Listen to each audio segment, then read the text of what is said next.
La Ford Fiesta a plus de 40 ans de carrière derrière elle et cette année au Salon de Genève, Ford présente la 6e génération et ce n'est pas une version qui nous est présentée mais 5 versions. Nous avons une version classique, une version luxueuse comme celle que nous avons à côté de nous, la Vignale, une version baroudeuse qui se prénomme Active, une version qui a le look sportif, c'est la ST Line et une véritable sportive, c'est la ST. Ouf, j'en ai terminé et on va passer au changement esthétique.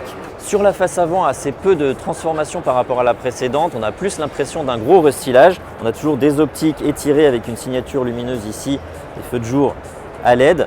Le bouclier ici de cette version Vignale a un traitement spécifique assez luxueux. Sur le profil, il est un petit peu plus étiré puisque la longueur augmente de 7 cm. Cette Fiesta mesure désormais 4,04 m.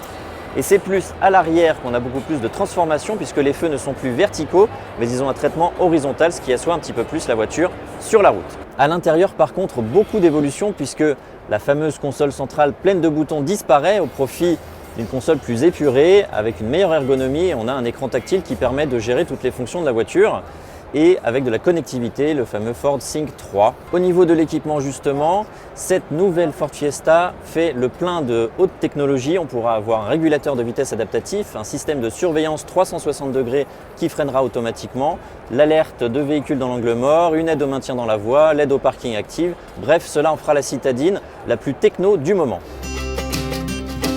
Sous le capot de cette nouvelle Fiesta, 5 motorisations essence et 2 diesel. On aura un 1,1 litre en 70 et 85 chevaux, le 3 cylindres EcoBoost en 100, 125 et 140 chevaux. Du côté des diesels, c'est le 1,5 litre TDCi qui officiera en version 85 et 120 chevaux. Pour finir, les prix, la gamme démarrera à 13 950 € et la commercialisation est prévue au début de l'été 2017. Alors moi j'ai toujours bien aimé cette petite citadine de chez Ford et la nouvelle génération, eh bien c'est pareil. Et figurez-vous que sur les différentes variantes qui sont présentées, c'est la version un petit peu baroudeuse, la Active que je préfère et donc je dirais donc séduit.